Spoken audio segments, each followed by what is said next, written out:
오늘은 종려주일입니다. 또 순환주일이라고도 부릅니다. 그래서 오늘 종려주일, 순환주일, 이 주일은 사순절 기간의 이제 마지막 주일이 되어집니다. 그리고 이번 주간은 예수 그리스도께서 고난을 받으시고 십자가에서 죽으시는 사건을 깊이 묵상하는 고난 주간입니다.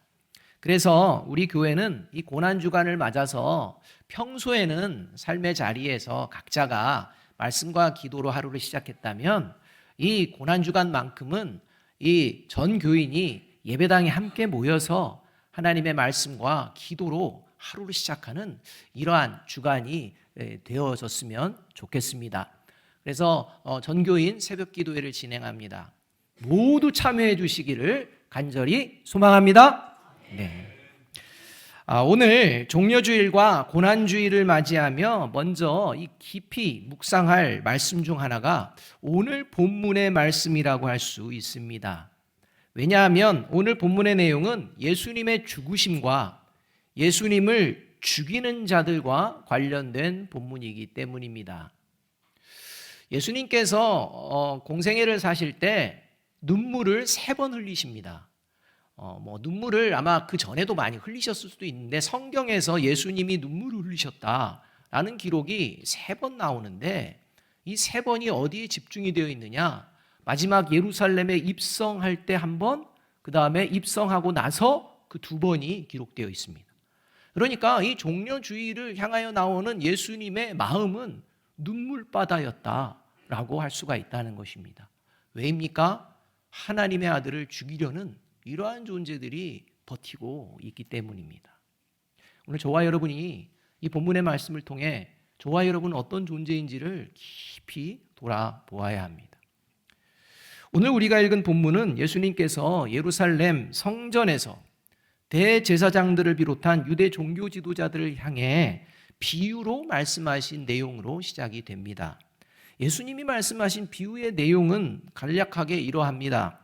포도원 주인이 포도원을 만들고 농부들에게 세를 주고서 타국으로 갔습니다.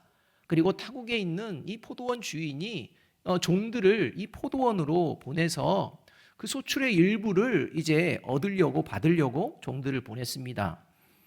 포도원 농부들은 이때 이 주인의 명령을 받고 온 이 종들에게 소출의 일부를 주기는커녕 오히려 이 종들을 위해를 가하는 이러한 일을 벌입니다. 이러한 상황 속에서도 포도원 주인은 계속해서 그 종들을 이 포도원에 보내게 됩니다. 이 계속해서 종들을 보내는 것만큼이나 이 포도원에 일하던 농부들은 계속해서 오는 종들을 위해를 가합니다. 그리고 심지어 죽이는 일까지도 삼가하지 않고 이것을 저지르는 이러한 일들이 벌어집니다. 이 사실을 알고서 이제 보면서 포도원 주인이 마지막 선택을 합니다. 이제 내 아들을 마지막으로 보내야겠다라고 해서 하나밖에 없는 아들을 보내게 됩니다. 그러자 포도원의 농부들은 포도원 주인의 아들을 보고서 죽이자라고 결단합니다. 죽이면 이제 포도원은 우리의 것이 될 수 있다라고 생각하며 합심해서 그 아들을 죽이고 포도원 밖으로 내던져버리는 이러한 비유의 말씀을 예수님께서 하십니다. 그리고 결론처럼 9절에서 이렇게 이제 말씀하십니다. 포도원 주인이 어떻게 하겠느냐? 와서 그 농부들을 진멸하고 포도원을 다른 사람들에게 주리라. 이렇게 말씀하십니다. 자, 포도원 주인이 보낸 종들에게 위해를 가하고 심지어 포도원 주인의 아들마저 죽인 농부들을 포도원 주인이 복수하고 그 포도원을 다른 사람에게 맡긴다는 이 내용은요, 2000년 전 그 예수님의 말씀을 듣던 사람들이나 2000년이 지난 오늘 이 예배 자리에서 예수님의 말씀을 듣는 우리 모두는 예수님의 결론을 당연하다고 생각한다는 겁니다. 아마 예수님의 이 비유의 말씀과 관련된 결론, 악한 행동을 한 이 포도원 농부들을 진멸하고 그 포도원을 다른 사람에게 맡겼다라는 이 말에 그건 아닌 것 같은데요? 뭔가 좀 너무한 거 아닙니까? 라고 이야기할 사람이 없다는 겁니다. 당연히 그렇다는 것입니다. 당연히 그렇게 하는 것이 맞는다고 생각하는 것입니다. 왜냐하면 그런 악한 일을 저지른 농부들은 마땅히 심판을 받아도 된다라는 게 우리가 함께 생각하는 그러한 마음이기 때문입니다. 전혀 문제가 될 게 없습니다. 그렇다면 여러분, 예수님이 말씀하신 이 악을 행한 농부들을 진멸하고 포도원을 다른 사람에게 주리라 라는 말씀은 정확하게 어떤 말씀일까요?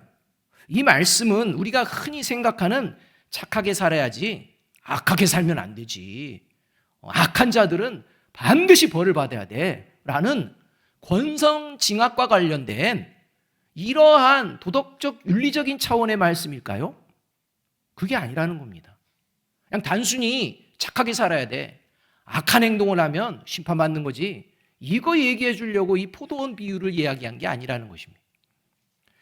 오늘 본문과 동일한 내용이 나오는 마태복음 21장을 보면 이 포도원 비유가 무엇을 말씀하고 있는지를 예수님께서 정확하게 이제 설명해 주시는 장면이 나옵니다. 마태복음 21장 43절의 말씀인데요. 함께 한번 읽어보겠습니다. 같이 읽습니다. 시작. 그러므로 내가 너희에게 이르노니 하나님의 나라를 너희는 빼앗기고 그 나라의 열매 맺는 백성이 받으리라. 결국 악을 행한 농부들을 진멸하고 포도원을 다른 사람에게 주리라 라는 이 말씀은 도덕적 윤리적인 차원의 말씀이 아니라 하나님 나라에 대한 말씀이라는 것입니다. 그래서 하나님 나라의 열매를 맺지 못하는 사람들은 결코 하나님의 나라에 들어갈 수도 없고 하나님의 나라를 유산으로 받을 수도 없다. 오직 하나님 나라의 열매를 맺는 사람들만이 하나님 나라에 들어갈 수 있고 하나님 나라를 유산으로 받게 된다라는 말씀입니다. 이것을 다시 오늘 우리의 상황과 연결하면 지금 이 예배 자리에 와 있는 저와 여러분 중에 하나님 나라의 열매를 삶의 자리에서 맺으며 살아가는 사람만 하나님 나라를 유업으로 받는 하나님의 자녀다라는 말씀입니다. 여러분, 제가 목사이지만요, 목사이기 때문에 하나님의 나라에 들어가는 것이 아니라는 겁니다. 목사니까 당연히 하나님의 나라 들어가겠지, 그 말이 아닙니다. 저와 여러분이 예배당에 이렇게 모여 있으니까 당연히 하나님의 나라를 유업으로 받을 수 있겠지, 그게 아니라는 것입니다. 만일 제 삶의 자리에서 하나님의 나라 열매가 맺어지지 않고 있다면 아무리 목사가 아니라 할아버지 목사, 굉장히 인정받는 목사일지라도 저 역시 하나님 나라에 결코 들어갈 수 없다입니다. 자, 그렇다면 하나님 나라의 열매를 맺는 구원받은 그리스도인의 삶은 구체적으로 어떤 모습을 오늘 비유를 통해 예수님은 말씀해 주시는 것일까요? 단순히 선하게 살고 악하게 살지 말자, 그런 차원이 아닙니다.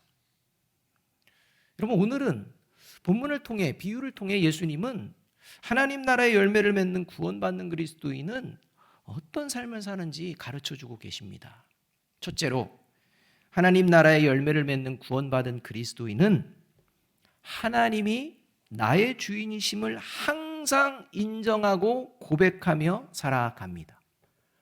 여러분, 수없이 듣는 이야기 아닙니까? 하나님이 나의 주인임을 항상 인정하고 고백하는 마음으로 살아가는 존재, 그가 하나님의 나라의 열매를 맺는 존재라는 겁니다. 1절 말씀을 우리 함께 한번 읽어보겠습니다. 같이 읽습니다. 시작.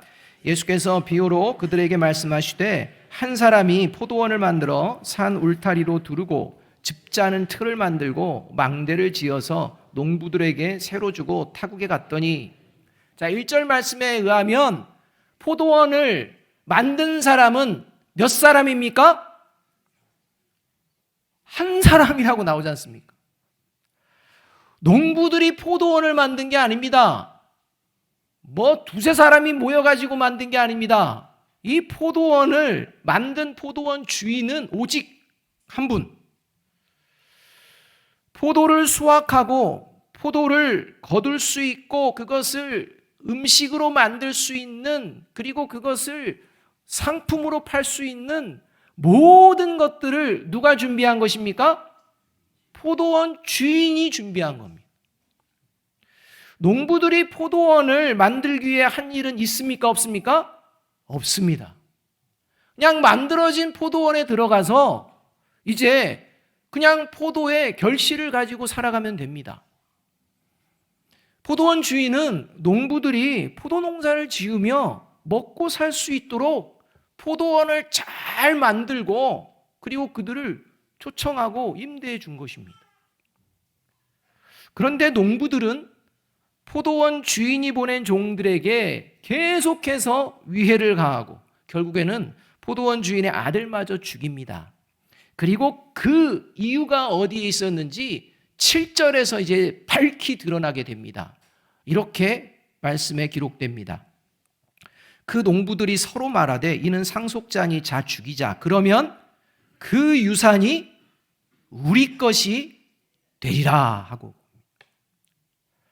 결국 포도원에서 일하던 농부들은 포도원 주인을 주인으로 섬기는 것을 지속적으로 거부하고 오히려 자신들이 포도원의 주인이 되기만을, 기회만을 노리고 있었다는 거예요.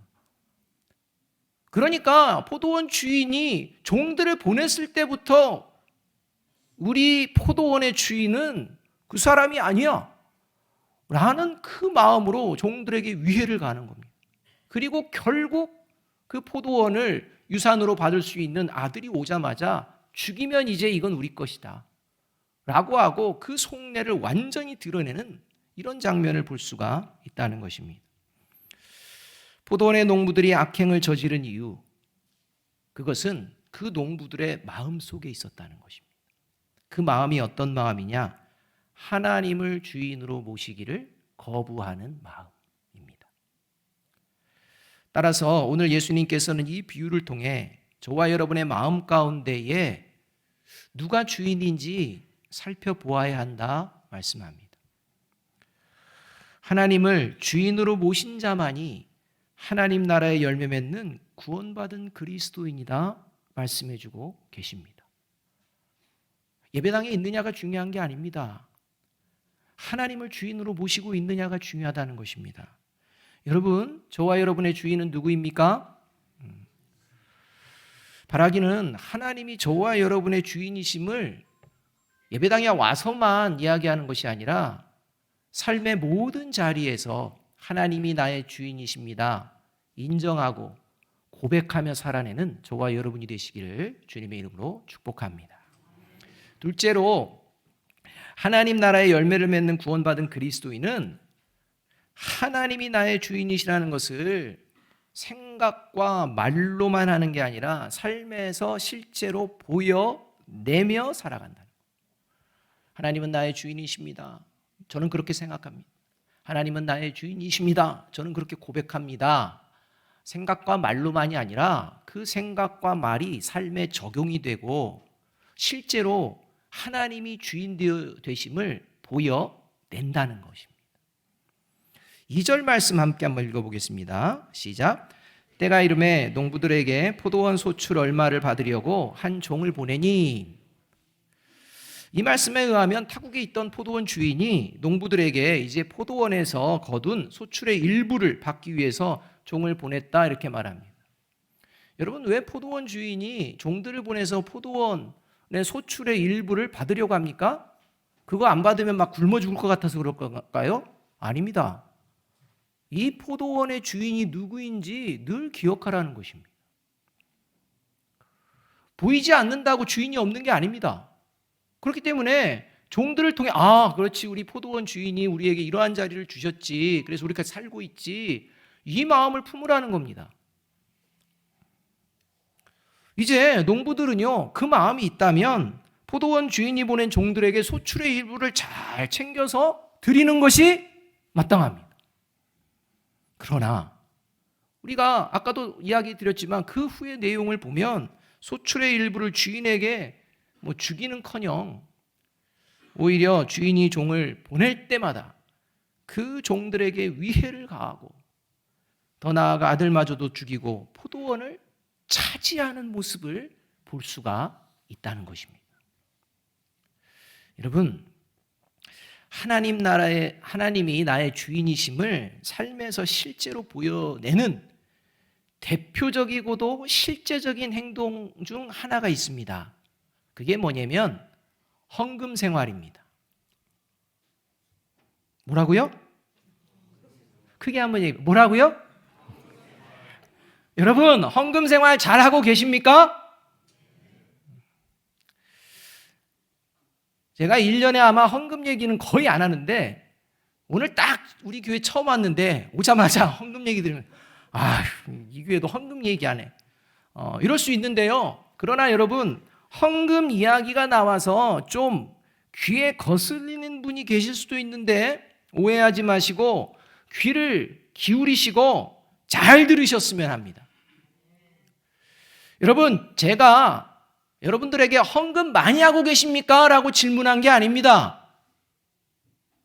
헌금 생활 잘하고 계십니까? 라고 질문드렸습니다.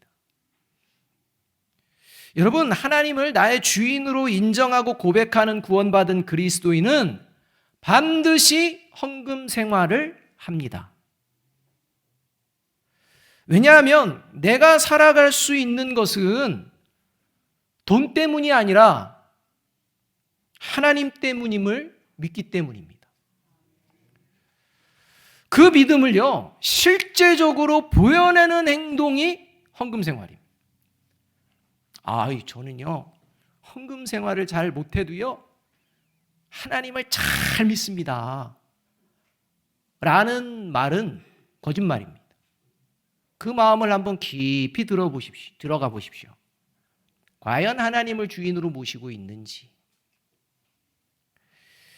하나님이 나의 주인이시며 하나님이 나를 살게 하시는 분이며 하나님이 나의 힘의 근원 되시는, 능력의 근원 되시는 분이심을 믿는다면 그 믿음을 헌금을 통해 보여주게 되는데, 그것을 너무나 잘 보여준 사건이 오늘 본문이 등장하는 마가복음 12장 마지막 사건 가운데에 등장을 하게 됩니다. 12장 마지막에 어떤 사건이 있느냐, 성전에서 예수님이 계속 논쟁을 벌이시는데 한 가지 사건을 주목하시고 말씀하는데 그게 헌금과 관련된 사건입니다. 그 헌금과 관련된 사건을 예수님께서 이렇게 말씀하십니다. 마가복음 12장 41절 44절 말씀입니다. 예수께서 헌금함을 대하여 앉으사 무리가 어떻게 헌금함에 돈 넣는가를 보실세 여러 부자는 많이 넣는데 한 가난한 과부는 와서 두렙돈 곧 한 고드란트를 넣는지라. 예수께서 제자들을 불러다가 이르시되 내가 진실로 너희에게 이르노니 이 가난한 과부는 헌금함을 넣는 모든 사람보다 많이 넣었도다. 그들은 다 그 풍족한 중에서 넣었거니와 이 과부는 그 가난한 중에서 자기의 모든 소유 곧 생활비 전부를 넣었느니라 하시니라. 이 말씀을 보면 예수님께서 사람들이 어떻게 헌금함에 돈을 넣는가 보셨다 이렇게 말씀합니다. 여기서 어떻게라는 마음은 헌금을 내는 드리는 그 사람들의 마음을 보았다는 것입니다. 여러분, 결국 하나님은 어떤 마음으로 헌금을 드리는지를 정확하게 보고 계시는 분이십니다. 어떤 마음으로 헌금 생활을 안 하는지를 정확하게 보고 계신다는 것입니다. 속일 수 없다는 겁니다. 정확하게 보십니다. 그리고 겉으로는 가장 적은 헌금을 드린 가난한 과부이지만 하나님이 보시기에는 가장 많은 헌금을 하나님께 드렸다 말씀하시고, 그 이유가요, 생활비 전부를 넣었기 때문이다라는 겁니다. 여러분, 여러분의 생활비 얼마이십니까? 그 생활비 전부를 하나님께 드리시렵니까? 이 말이 아니라고요. 이걸 가지고 하나님께 생활비 전부를 드리면 하나님께서 더 많은 축복을 허락하여 주십니다라는 그 말하라고 이 본문에 생활비 전부를 드렸다고 말씀하는 게 아니라는 겁니다.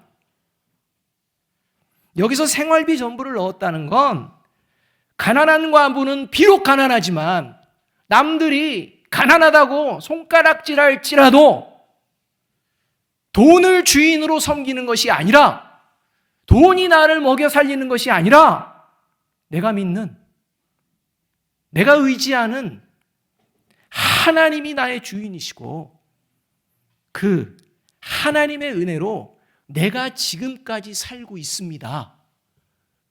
이 믿음으로 살아가고 있고 앞으로도 살아가렵니다 라는 표현의 헌금이라는 겁니다. 여러분, 생활비 전부를 내면 생활을 어떻게 합니까? 그 여인의 마음이 무슨 마음인지를 예수님께서 가르쳐주고 계시는 것입니다. 그래서 하나님을 주인으로 섬기는지 아닌지를 구약에서도요, 헌금과 관련돼서 아주 분명하게 하나님이 말씀하십니다. 이게 마지막 말라기서에 나오는데 3장 8절과 10절은 이렇게 말씀합니다. 함께 한번 읽어보겠습니다. 시작. 사람이 어찌 하나님의 것을 도둑질하겠느냐? 그러나 너희는 나의 것을 도둑질하고도 말하기를 우리가 어떻게 주의 것을 도둑질하였나이까 하는도다. 이는 곧 11조와 봉헌물이라. 만군의 여호와가 이르노라. 너희의 온전한 11조를 창고에 들여 나의 집에 양식이 있게 하고 그것으로 나를 시험하여 내가 하늘 문을 열고 너희에게 복을 쌓을 곳이 없도록 붙지 아니하나 보라. 여러분, 이스라엘 백성들이 우리가 언제 하나님 걸 도둑질했습니까? 그러니까 하나님이 너희들이 도둑질했다, 11조와 봉헌물을 보면 알 수 있다라는 겁니다. 여러분, 그 당시에 이스라엘 백성들이요, 11조를 안 냈냐? 그게 아닙니다. 봉헌물을 안 드렸느냐? 그게 아닙니다. 재물을 가지고 옵니다. 하나님께 드립니다. 그런데요, 그게요, 병들고 그리고 가장 최상의 것도 아니고 그냥 대충 가지고 와가지고 이 정도면 되겠지 뭐 이런 생각입니다. 그 마음 자체가 틀려먹었다는 것입니다. 그러면서 그 마음에 어떠한 마음으로 드려야 되느냐? 온전한 마음으로 드려야 한다라는 것입니다.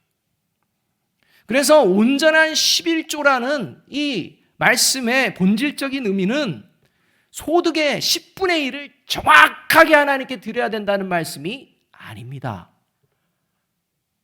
여러분, 소득의 정확한 11조면 세금 전입니까? 세금 후입니까? 여러분, 이것을요 고민하다가 저한테 물어보시는 분들이 있어요. 그러면요, 하나님 말씀에 뭐라고 나옵니까? 그 말씀밖에 드릴 게 없어요. 하나님 앞에 자신이 어떤 마음으로 하나님께 드리느냐가 중요한데, 세전이라면 마음에 안 들고 세후라고 하면 맞아, 목사님이 말씀했으니까 세후가 맞아, 이렇게 주장하면 그게 무슨 믿음입니까? 온전한 11조 고민하지 마십시오. 하나님은 그 마음을 보시는 하나님인 줄로 믿습니다. 따라서 그 드리는 11조와 헌금을 드리는 그가 나의 주인은 하나님이십니다. 나를 살게 하시는 분도 하나님이십니다. 내게 주신 것도 모두가 하나님의 것임을 믿습니다. 라는 이 고백을 하며 기꺼이 하나님께 드리는 헌금, 그것을 하나님이 기쁘게 받으신다는 겁니다. 여러분, 헌금만이 아닙니다. 시간의 11조도 있는 것입니다. 여러분, 저와 여러분에게 시간을 주시고 생명을 연장해 주시는 것은 누구입니까? 하나님이십니다. 여러분이 시간을 만들어내는 게 아닙니다. 하나님이 주신 시간입니다. 그러면 그 10분의 1을 하나님께 기꺼이 드리고 있는지 돌아보아야 합니다. 그래서 그리스도인들은 하루를 시작할 때 말씀과 기도로 시작하는 겁니다. 바라기는 다른 때는 몰라도 이보다 고난주간만큼은 시간의 11조를 예배당에 모여서 드리시는 저와 여러분이 되어지기를 간절히 소망합니다. 강요는 아닙니다. 여러분, 악한 농부들은 포도원의 소출이 자기 것이라고 생각하고 결코 주인에게 드리기를 끝까지 거부합니다. 그리고 자신의 것으로 차지하려다가 결국에는 하나님의 나라를 빼앗깁니다. 저와 여러분은 어떠하십니까? 저와 여러분은 하나님께 온전한 11조 헌금 생활 잘하고 계십니까? 아니면 하나님의 것을 도둑질하고 계십니까? 종종 연예인 중에요, 이런 농담 아닌 농담을 하는 연예인들이 있습니다.